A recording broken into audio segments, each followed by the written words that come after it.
The rain poured relentlessly as 25-year-old Emily stood beside a gleaming black luxury car, scrubbing its doors with trembling hands. She was soaked, hungry, homeless, and unable to speak a single word.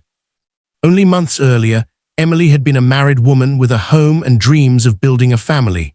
Then her husband suddenly divorced her to marry his wealthy, arrogant mistress. With no parents to run to and nowhere else to go, Emily was thrown into the streets with nothing but the clothes she owned. Since then, she had survived by taking whatever small jobs she could find. That rainy afternoon, desperation led her to wash a stranger's expensive car, hoping its owner might give her enough money to buy her first meal of the day. But when billionaire Ethan Blake stepped outside and saw the young woman cleaning his car, he froze. He knew her. Months earlier, at an exclusive event, Ethan had accidentally fallen into a swimming pool. While wealthy guests stood watching in shock, one waitress rushed forward and saved him. When he tried rewarding her afterward, she refused every cent. That waitress was Emily. Ethan had searched for her ever since. Now she was standing before him, drenched by the rain, unaware that the man whose car she was washing had recently inherited one of the largest real estate empires in the country. And she certainly didn't know that her ex-husband, his entire family, and the mistress who destroyed her marriage all worked for him. What Ethan did next left Emily staring at him in disbelief. But that was only the beginning. Because when this homeless young woman finally discovered who Ethan truly was, and later gained access to the company hiding her ex-husband's darkest secrets, she uncovered a massive fraud that would turn everyone who betrayed her against one another. And this time, Emily would not need words to make them regret everything. If you believe kindness should never be mistaken for weakness, and that people who remain good even after being betrayed deserve another chance at happiness, kindly subscribe to this channel and turn on the notification bell right now.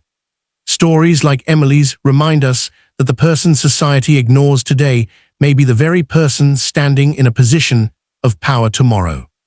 Stay with us until the end, because the people who laughed at this homeless young woman had no idea whose car she was washing, or how dramatically their own lives were about to change. Emily did not notice Ethan immediately. Her entire attention was fixed on a stubborn streak of mud near the rear wheel of his car. The rain had made the parking lot almost empty.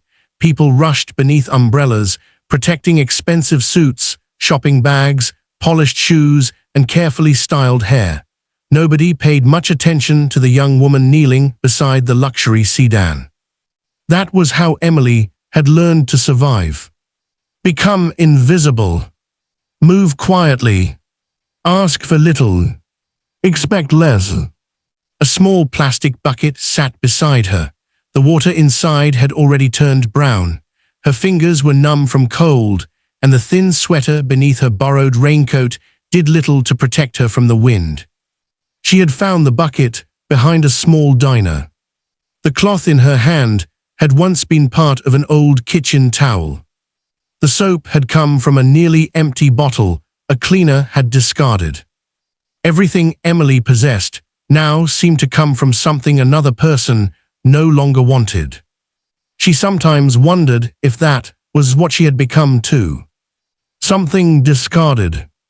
Ethan stood beneath the awning of Blake Tower and watched her for several seconds without moving.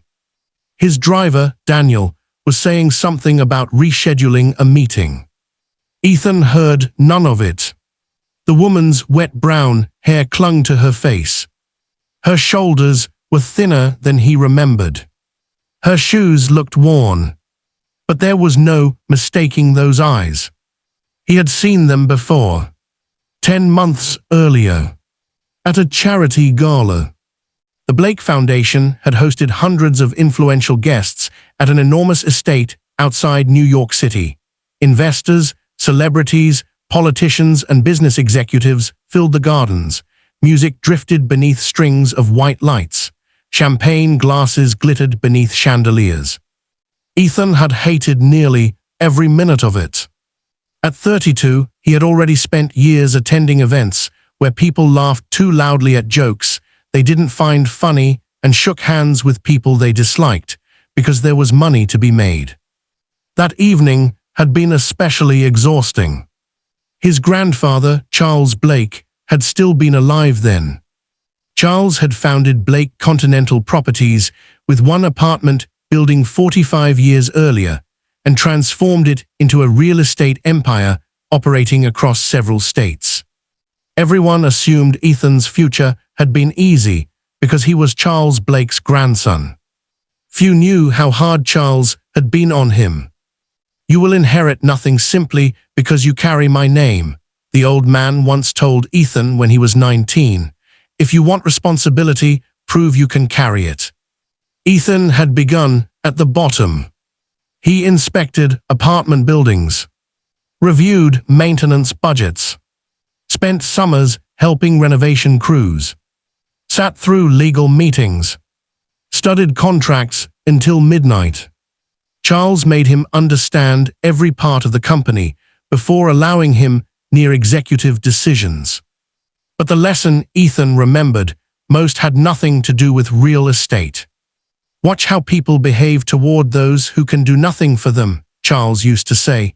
"That tells you who they really are." At the charity gala, Ethan had seen that lesson demonstrated. A waiter carrying drinks accidentally bumped into a wealthy guest. The man shouted at him. People laughed. Another server dropped a tray. Someone mocked her. And through all of it, a quiet young waitress moved from table to table without complaint. Emily. Ethan had noticed her because she seemed different. When an elderly guest dropped her purse, Emily picked everything up.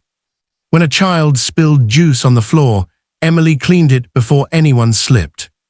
When another waitress became overwhelmed, Emily took half her tables. She never asked for recognition. Later that evening, Ethan stepped outside near the swimming pool to answer a call. Someone rushing past him collided with his shoulder. His foot slipped. The next thing he knew, he had fallen into the water. The pool was deeper than it appeared. His expensive jacket became heavy almost instantly. People gasped. Several guests stood frozen. Someone shouted for security. Then Emily jumped in, fully dressed. Without hesitation, she grabbed Ethan and helped him toward the edge until other people finally rushed forward. Minutes later, wrapped in towels, Ethan found her near the staff entrance.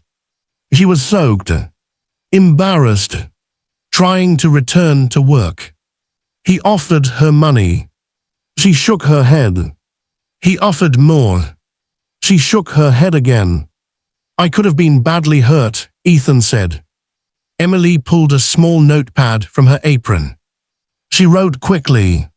Anyone would have helped. Ethan looked toward the crowd behind them. "No," he said quietly, "anyone didn't."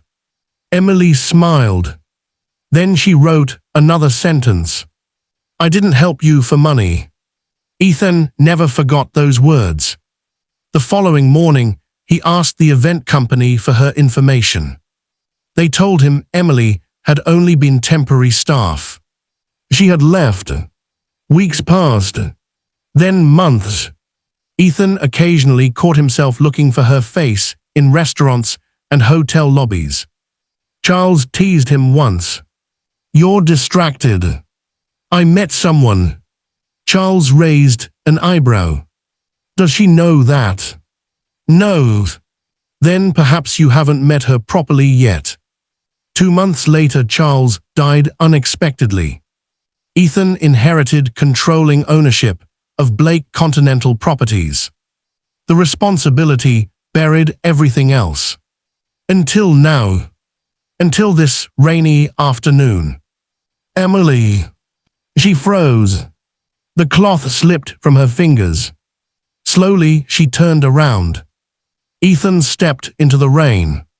Recognition appeared in her eyes. Then embarrassment. She stood quickly, and nearly knocked over the bucket. Ethan looked at the car, then at her. "You remember me?" Emily nodded. Ethan smiled faintly. "The pool." For the first time in weeks, Emily almost smiled too. Then she lowered her eyes. She reached into her coat and removed a tiny notebook. "Sorry, I saw the car was dirty. I hoped the owner would pay me something. I didn't know it was yours." Ethan read the words twice. Something tightened painfully in his chest. This was the woman who had refused his money after saving him. Now she was washing cars in the rain for food. "What happened to you?" Emily hesitated, then shook her head. "Are you working nearby?" Another shake. "Where do you live?" Emily stopped. That pause told Ethan more than an answer could have. His expression changed. "You don't have anywhere to stay." Emily's eyes filled with humiliation. She looked away. Ethan did not ask again. Instead, he removed his coat and held it toward her. Emily immediately shook her head. "Please." She continued, refusing. Ethan almost laughed despite the ache in his chest. "You jumped into a swimming pool wearing a waitress uniform to save me, but you're worried about accepting a coat." Emily looked at him. Then, reluctantly, she took it. "Daniel," Ethan called. The driver stepped forward. "Bring the car around." Emily quickly grabbed her notebook. "I don't need charity." Ethan read it. "I know." She wrote again. "Then why are you helping me?" Ethan looked directly into her eyes. "Because someone should have helped you before you ended up here." The sentence struck deeper than he knew. For years, Emily had survived by pretending she did not need anyone.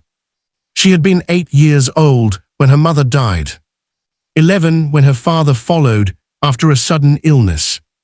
After that came foster homes, temporary guardians, unfamiliar bedrooms, and adults who promised stability until circumstances changed. Emily learned early that people could disappear. Her silence had begun shortly after her father's death.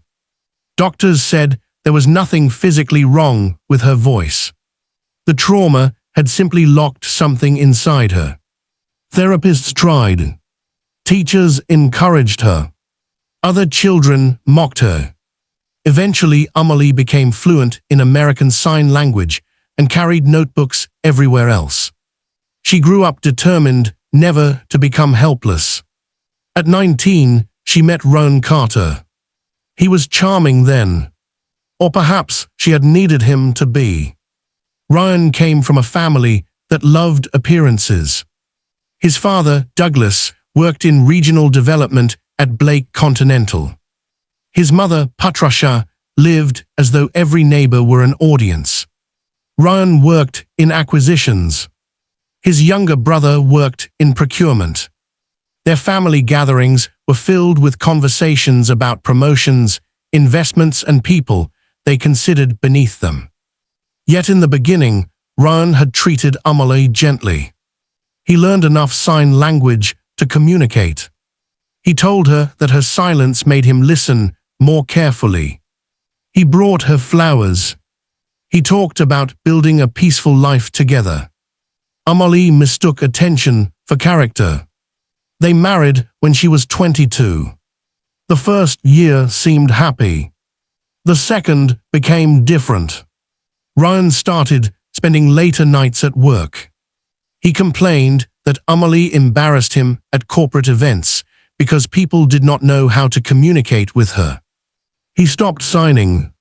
He started speaking quickly and walking away before she could write responses. Then Vanessa Watmer entered his life. Vanessa was wealthy, ambitious, and connected. She worked in corporate finance at Blake Continental. Her father had once owned a construction company. She dressed elegantly, spoke with confidence, and made Ryan feel like proximity to her could lift him into another class of society. Amelie suspected the affair long before Ryan admitted it. Perfume on his jacket. Secret messages. Sudden weekend meetings. A restaurant receipt for two on a night he claimed he had been working alone. When Amelie confronted him, Ryan stared at her notebook and laughed bitterly. Do you know how exhausting this is? Amelie's hand stopped. He gestured toward the notebook. Everything has to be written, everything takes twice as long. The words hurt more than the betrayal. Because he had once told her the opposite. Then came the divorce. Ryan moved quickly. His parents supported him. Vanessa promised connections. Amelie had contributed savings toward the apartment, but the lease and most accounts were in Ryan's name. Lawyers became involved. Documents appeared. Amelie barely understood how completely she had been pushed out until it was done. Patricia Carter stood in the doorway on Amelie's final afternoon and watched her pack. You'll be better off somewhere simpler, she said. Amelie remembered that sentence every night she slept inside a shelter. Somewhere simpler. Like a park bench. A church basement. A subway station when the shelters were full. She had worked temporary cleaning jobs, dishwashing shifts, and restaurant kitchens. But communication barriers made employment difficult. She survived. Barely. And now Ethan Blake was opening the door of his car. Amelie remained standing in the rain. He noticed. You think I'm dangerous? She quickly shook her head. You don't trust rich men. A tiny expression crossed her face. This time Ethan understood. He nodded. Fair enough. Instead of insisting, he asked Daniel to drive them to a nearby restaurant. They sat near the back.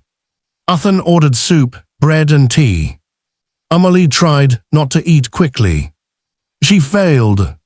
Ethan pretended not to notice. After several minutes, she wrote, I can repay you for this. No. She frowned. He corrected himself. You can repay me by telling me what happened.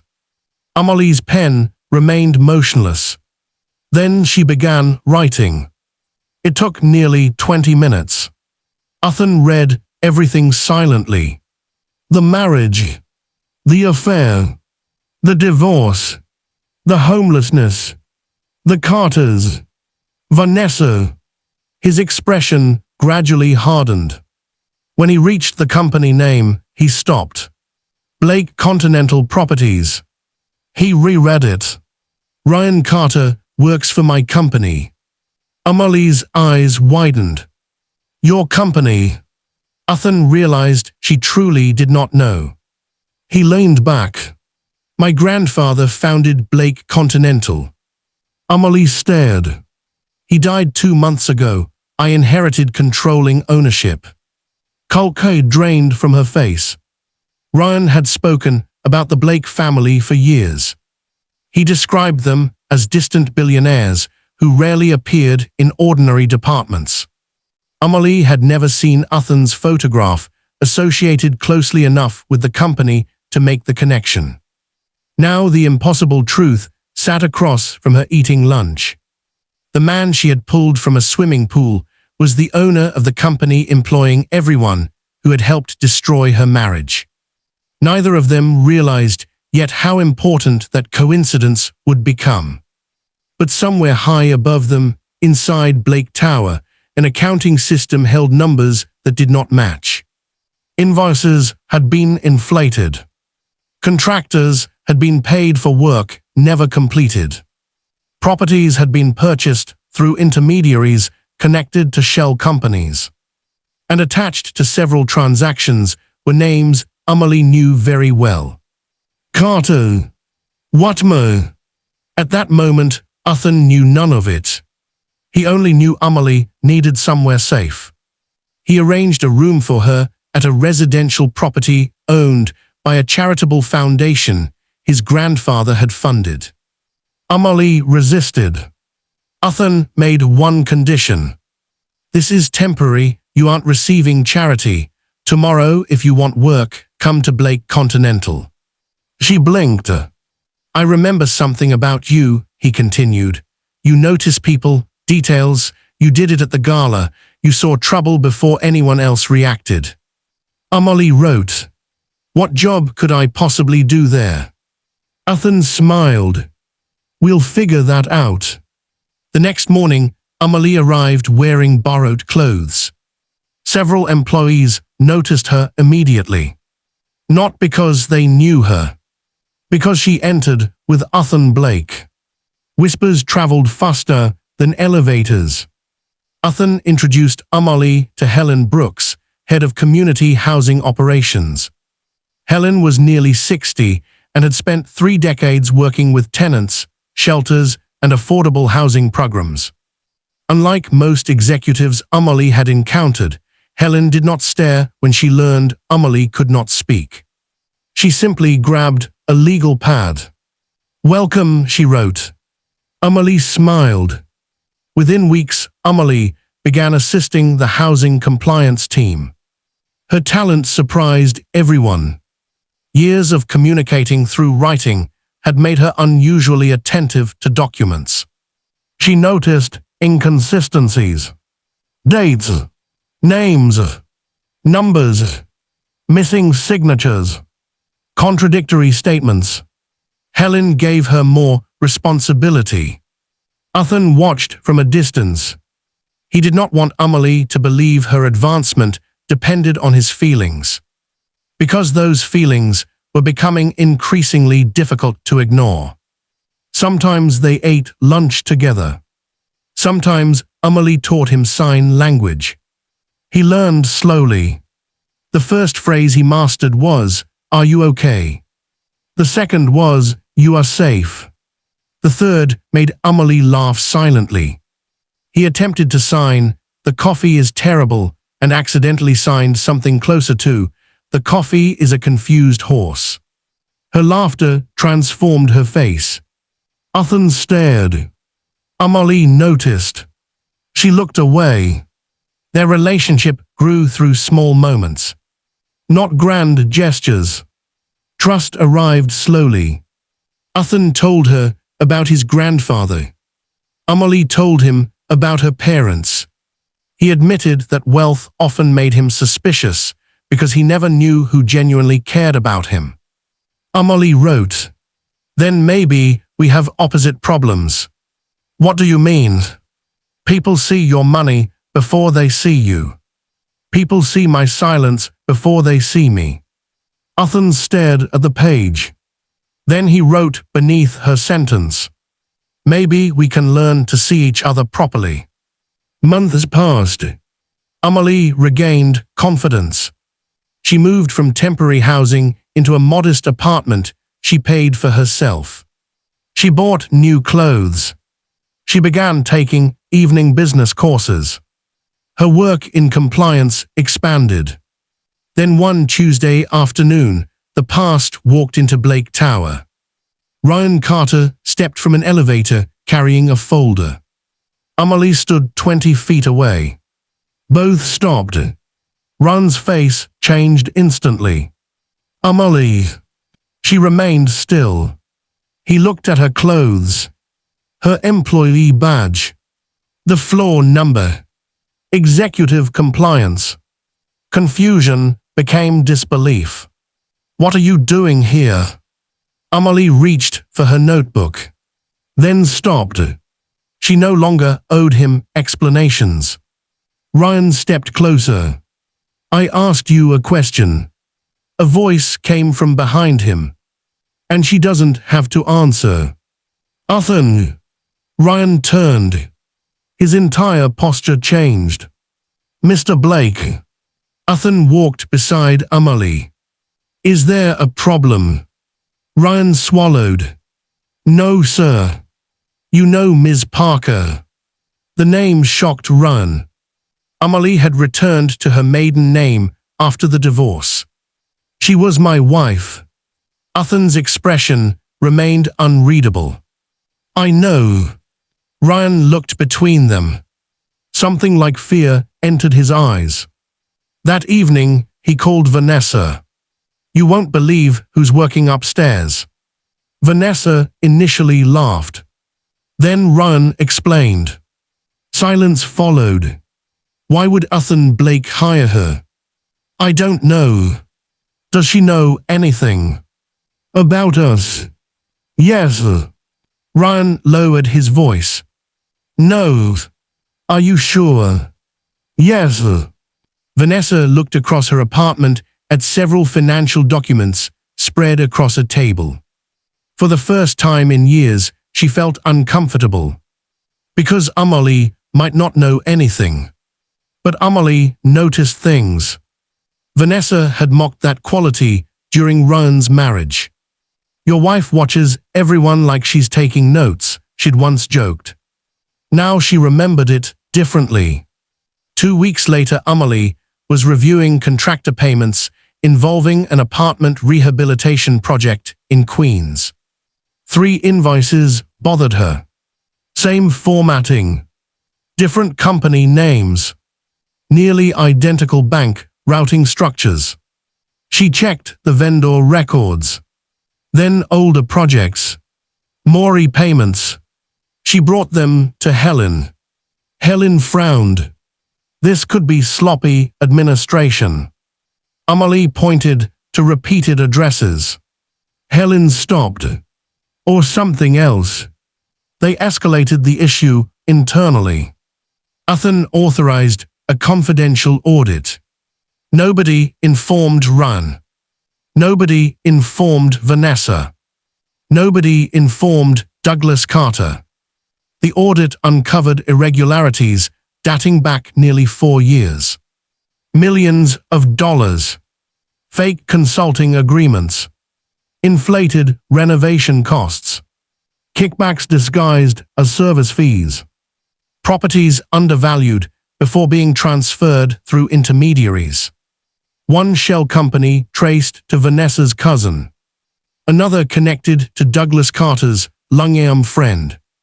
A procurement vendor tied indirectly to Ryan's brother. Ethan stared at the preliminary report until midnight. He felt sick. His grandfather had trusted some of these people. They were stealing from him, Ethan said. The investigator nodded. And possibly from tenants and investors. Ethan looked through the glass wall of his office. Amelie sat outside, reviewing another folder. The strange chain of events suddenly seemed almost impossible. A swimming pool. A rainy parking lot. A dirty car. If any piece had happened differently, perhaps none of this would have surfaced. The next morning, Ethan told Amelie. She read the report. Her hands began trembling. Not because she was surprised Ryan could deceive people. Because she suddenly remembered something. 3 years earlier. A conversation in her kitchen. Ryan and his father had been speaking quietly. Amelie entered unexpectedly. They stopped. On the table sat several folders. Ryan quickly stacked them. Later, Amelie noticed one sheet left behind. A company name. Northbridge Development Consulting. At the time, it meant nothing. Now it appeared repeatedly in the audits. Amelie wrote the name for Ethan. Investigators searched. Northbridge became the breakthrough. Records connected it to payments totaling several $1 million. The internal inquiry widened. Attorneys were brought in.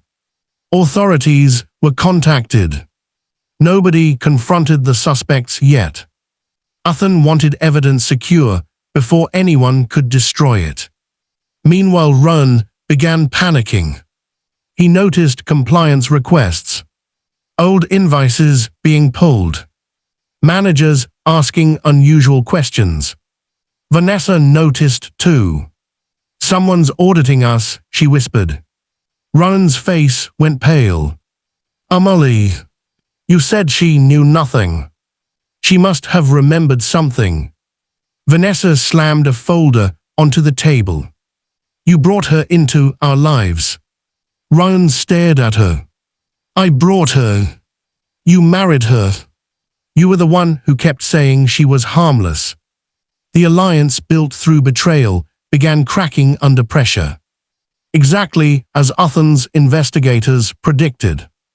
People committing fraud often trusted each other only, while everyone believed the secret was safe. Once fear entered the room, loyalty disappeared. During those tense weeks, something else happened. Athen proposed to Amelie. Not publicly. Not at a glamorous restaurant. Not surrounded by photographers. They were walking through the garden of the same estate where she had once saved him. The Blake Foundation was proposing another charity event. Amelie stood near the swimming pool and smiled at the memory. Athen signed awkwardly. You changed my life here. Amelie shook her head. Then signed. You fell in water here. He laughed. Then became serious. He removed a small ring. Amelie froze. Athen did not kneel immediately.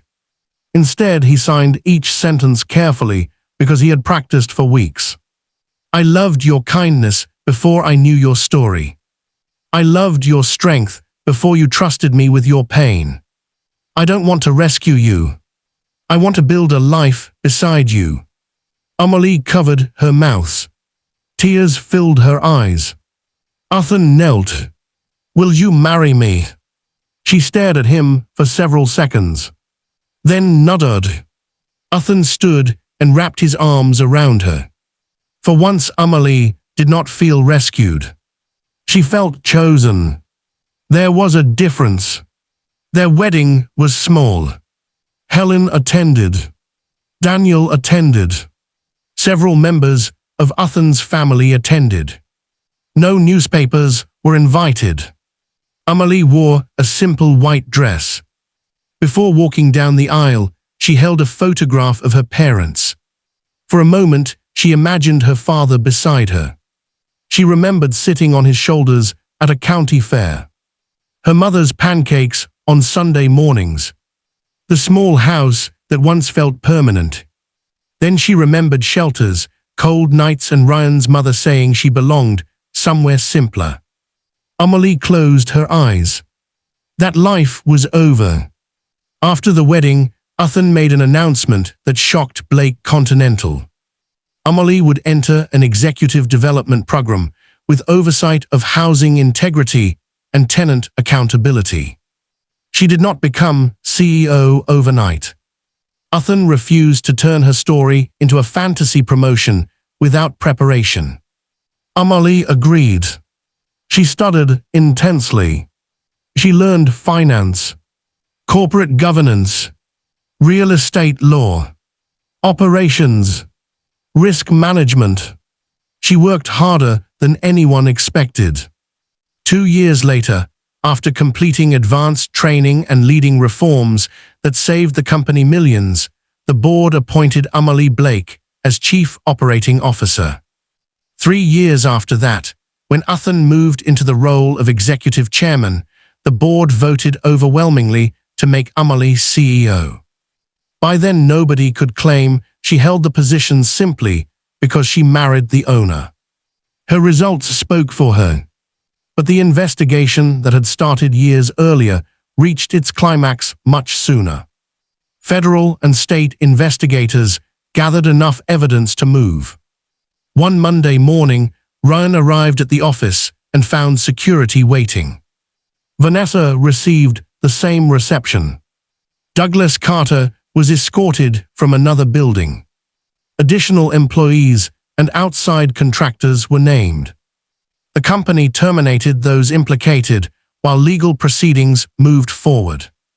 Ryan demanded to speak with Athen. His request was denied. Then he demanded Amelie. To everyone's surprise, she agreed. They met in a conference room with attorneys present. Ryan looked older. Fear had changed him. For a moment, Emily saw the young man who once learned sign language for her. The young man who once promised never to make her feel alone. Then she remembered how easily he had forgotten those promises. "You did this," Ryan said. Emily calmly opened her notebook. "No." He leaned forward. "You investigated my family."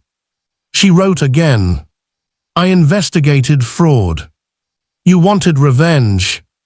Emily looked at him, then wrote slowly. "If I wanted revenge, I would have needed to lie about you. I didn't. I only needed the truth." Ryan stared at the sentence. "You ruined me." Emily shook her head. "You ruined yourself long before I knew what you were doing." His face hardened. "You think you're better than us because you married a billionaire." Emily's eyes narrowed. Then she wrote one final line. "No, I learned I was never less than you when I had nothing." She stood. The meeting ended. Vanessa's response was different. She blamed Ryan. Ryan blamed his father. Douglas blamed vendors. Vendors produced emails. Emails produced account records. Account records produced more names. The scheme collapsed from the inside. Months of legal proceedings followed. Evidence established widespread financial misconduct. Several defendants were convicted on fraud-related charges. Civil judgments followed. Assets connected to unlawful gains were seized or ordered surrendered. Properties were sold. Accounts were frozen. The lifestyle Vanessa had displayed so proudly disappeared. Ryan lost the house he once believed proved he had upgraded his life. Douglas lost investments accumulated through the scheme. The family that had treated Emily's homelessness as evidence of inferiority faced financial ruin created by their own decisions. Yet Emily never celebrated their suffering. That surprised Ethan. One evening, they watched a news report mentioning the court judgments. Emily switched off the television. Ethan looked at her. "You don't feel satisfied?" She considered the question, then signed. "I feel finished." That answer stayed with him. Emily did not want their misery. She wanted freedom from the part of herself that had once believed their opinion defined her worth. Years passed. Under Emily's leadership, Blake Continental established stronger anti-fraud controls and expanded housing programs for vulnerable tenants. Emily created a transitional employment initiative for people experiencing homelessness. Not handouts, jobs, training, temporary housing support, counseling, transportation, childcare assistance. She insisted the program include people with disabilities and communication barriers. At the opening ceremony, hundreds gathered inside a renovated community center. Emily stood on stage beside Ethan. She still rarely used her voice. She didn't need to. A large screen behind her displayed her prepared words while an interpreter signed beside her. Her message was simple. "Years ago, I washed a stranger's car because I was hungry. I thought I needed money for one meal. What I truly needed was one opportunity to become visible again." Many people experiencing hardship do not lack intelligence. They do not lack character. They do not lack dreams. Sometimes they lack one open door. Today we are opening doors. The audience rose. Ethan watched her from the side of the stage. He remembered the rainy parking lot, the bucket, the torn cloth, the oversized coat. He remembered how fragile she had appeared. Now executives waited for her decisions. Investors trusted her judgment. Employees respected her leadership. But the thing Ethan loved most had never changed. Emily still noticed the person everyone else overlooked. After the ceremony, an employee approached her. A young woman. Nervous. She explained through an interpreter that she had recently escaped a difficult home situation and was living temporarily in a shelter. She had been hired through Emily's program. "I wanted to thank you," the woman said. Emily smiled, then signed something. The interpreter spoke aloud. "Don't thank me by becoming indebted to me. Thank me by helping someone else when you're able." Ethan heard the words and remembered the gala. "I didn't help you for money."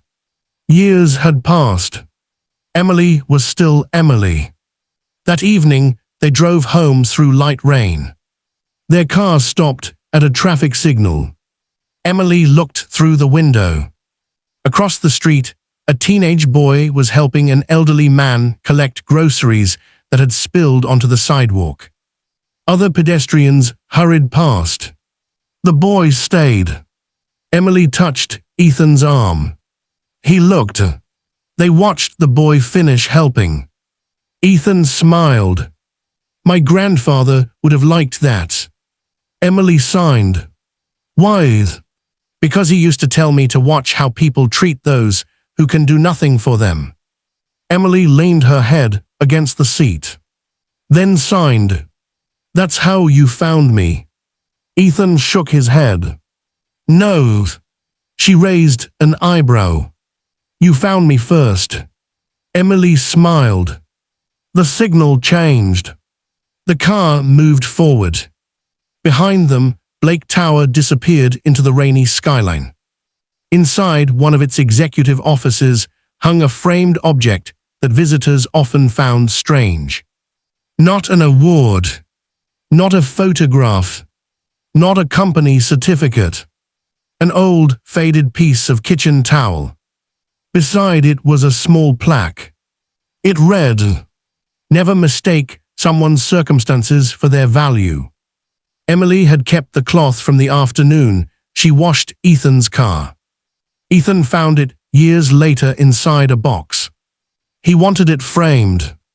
Emily initially thought the idea was ridiculous. Then she agreed.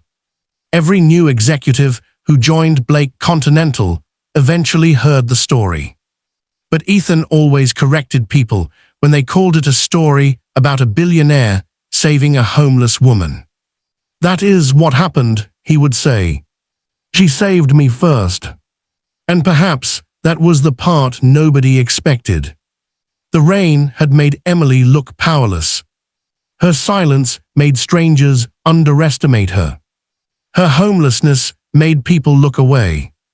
Ryan believed divorcing her meant he had traded an ordinary life for a richer one. Vanessa believed money could protect her from consequences. The Carter family believed their positions inside a billion-dollar company made them untouchable. They were all wrong. Emily's greatest advantage had never been marrying Ethan Blake. It was the character she possessed before she met him. The compassion that pushed her into a swimming pool to save a stranger. The dignity that made her refuse payment. The resilience that kept her moving when she lost her home. The patience that helped her study. The attention to detail that uncovered deception. The courage to face people who once made her feel small. Money changed her circumstances. Opportunity changed her future. But neither created the woman she became. That woman had existed all along. One Sunday afternoon, many years later, Emily and Ethan returned to the estate where they first met. The charity gala had become an annual tradition. Young volunteers hurried through the garden preparing tables. Children played near the lawn. Music drifted through open doors.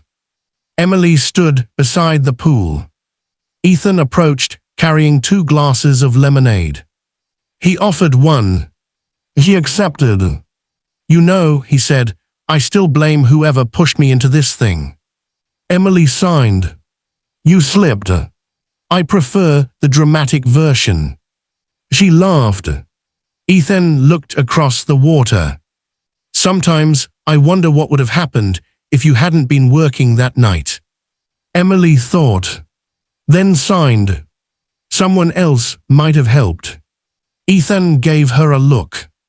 They both knew that was not guaranteed. She added, maybe. He smiled. A few feet away, a young waiter lost his balance. A tray tilted. Several glasses fell onto the grass. The young man looked horrified. A sharply dressed guest turned angrily. Before the guest could speak, Emily walked over. She knelt, helped the waiter pick everything up. Then she looked at the guest. The man recognized her immediately. Everyone knew Emily Blake now. His expression softened with embarrassment. It's fine, he said quickly. The waiter stared at Emily. Thank you, Mrs. Blake. Emily smiled, then continued walking. Ethan caught up with her. You know you terrified that man. She signed. Good. Ethan laughed. Perhaps success had changed her a little after all. But only where necessary. Later that evening, Emily stood beneath the garden lights, surrounded by people who once might never have noticed a waitress like her. She had learned something wealth could not teach.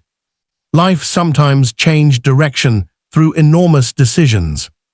But sometimes it turned because of tiny acts nobody expected to matter. Helping a stranger. Refusing a reward.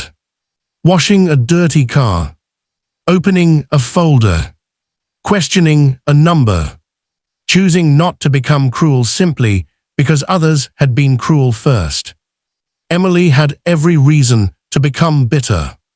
Instead, she became powerful without surrendering kindness. That was why Ryan had never truly understood her. He mistook gentleness for weakness. Vanessa mistook silence for ignorance. Patricia mistook poverty for worthlessness. Douglas mistook status for immunity. And each mistake cost them dearly. Ethan understood something they did not. Emily's silence was never emptiness. It was observation.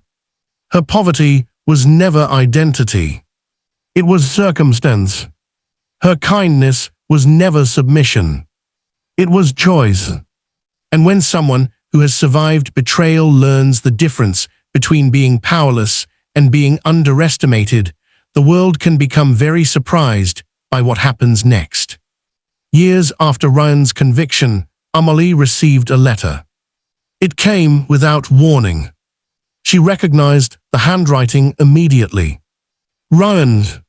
She almost threw it away. Instead, she opened it. He apologized. Not perfectly. Not without excuses. But somewhere between the lines, Amelie recognized regret. He wrote that losing everything had forced him to remember the person he had once been. He admitted that Vanessa's wealth had impressed him because he had spent his entire life trying to satisfy a family obsessed with status. He said he had blamed Amelie for his failures because facing himself was harder.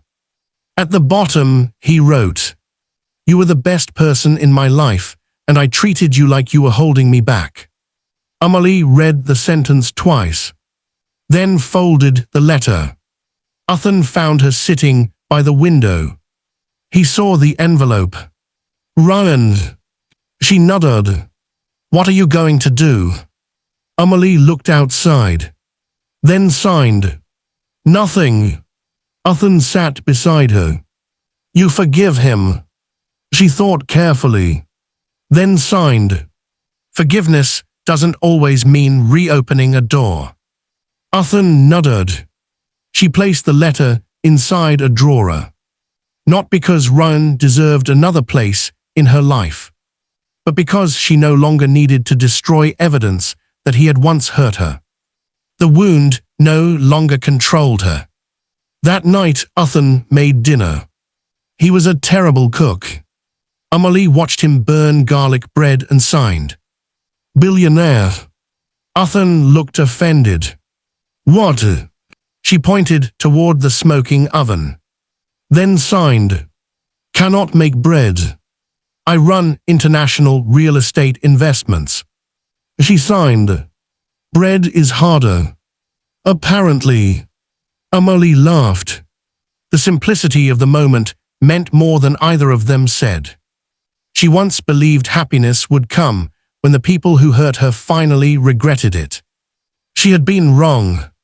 Their regret was irrelevant. Happiness came when their actions stopped determining the temperature of her heart.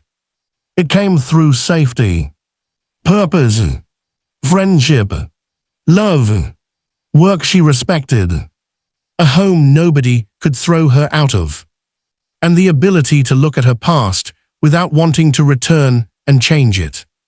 Because changing one painful event might also erase the rainy afternoon when Uthan Blake walked beneath an awning and recognized the woman washing his car.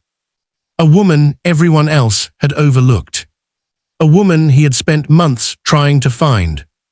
A woman whose former husband thought he had discarded something worthless. Instead, Ryan had walked away from someone whose courage would eventually expose the very world of deception he had chosen over her. And Uthan. He had inherited billions. Buildings, land, companies, investments.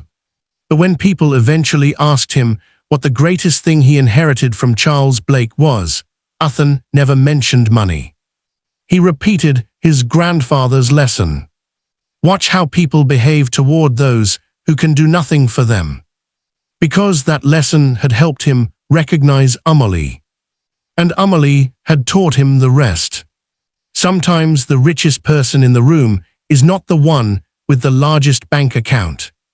Sometimes it is the person who still has compassion after life has given them every excuse to lose it.